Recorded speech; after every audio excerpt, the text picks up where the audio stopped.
Hi friends, வாங்க நம்ம ஈஸியாக குயிக்காக ஒரு எக் பிரியாணி செய்யலாம் எப்படின்ட்டு பார்க்கலாம். அதுக்கு ஒரு சட்டி எடுத்துக்கோங்க, கனமான சட்டி.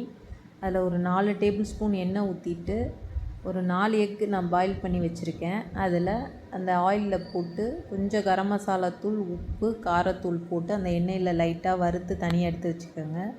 எடுத்துகிட்டு அந்த எண்ணெயிலேயே கரம் மசாலா ஐட்டம், கல்பாசி, நட்சத்திரப்பூ, 2 ஏலக்காய், கிராம்பு, பிரியாணி இலை எல்லாம் போட்டு நல்லா வதக்கிட்டு ஒரு 2 பெரிய வெங்காயத்தை நல்லா நீல வாக்கில் நறுக்கி அதிலே சேர்த்துக்கங்க. கொஞ்சம் கொத்தமல்லி, புதினாவும் அதிலே சேர்த்துட்டு வதக்கிக்கங்க. அதுக்கப்புறம் 2 பச்சை மிளகாய், இஞ்சி பூண்டு பேஸ்ட்டு 2 டேபிள் ஸ்பூன் சேர்த்து நல்லா வதக்கிக்கங்க, பச்சை வாசனை போகிற அளவுக்கு.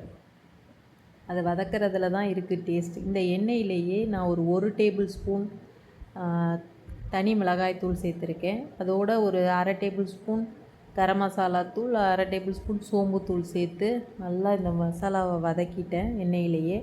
அதுக்கப்புறம் 2 பெரிய தக்காளியை நீல வாக்கில் நறுக்கி அதையும் இதிலே சேர்த்துட்டு இதில் தேவையான அளவு உப்பு இப்போவே சேர்த்துட்டேன். அப்போ தான் அந்த மசாலா, தக்காளி, வெங்காயம் இன்னும் நல்லா வதங்கும்.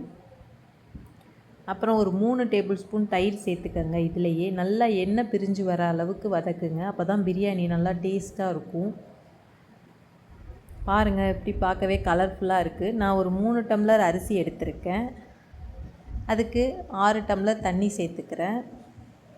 இந்த சமயத்தில் நீங்கள் குடிச்சு பார்த்துக்கங்க உப்பு சரியாக இருக்கான்ட்டு. நல்லா தண்ணி கொதி வர்றதுக்காக க்ளோஸ் பண்ணி வைங்க. க்ளோஸ் பண்ணிவிட்டு நல்லா கொதித்த உடனே அரிசி சேர்த்துக்கங்க.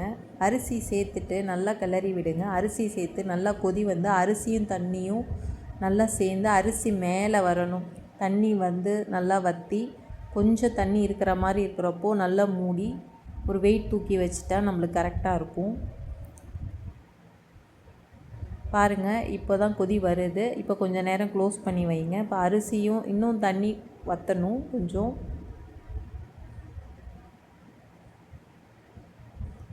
பாருங்கள், இந்த சமயத்தில் கரெக்டாக வந்துருச்சு. இப்போ நீங்கள் அந்த முட்டையை உள்ளே சேர்த்துடலாம். சேர்த்துட்டு நல்லா கிண்டி விட்டுட்டு சிம்மில் வச்சு தட்டு போட்டு மூடி மீதி இருக்கிற கொத்தமல்லி, புதினாவை இதில் சேர்த்துருங்க.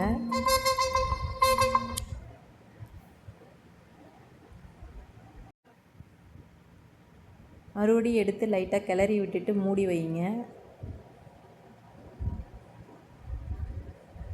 சிம்லே வைங்க.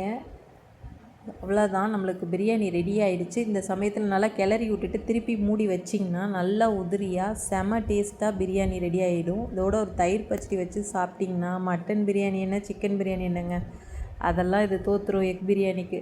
கண்டிப்பாக செஞ்சு பார்த்துட்டு சொல்லுங்கள் ஃப்ரெண்ட்ஸ். Thank you friends.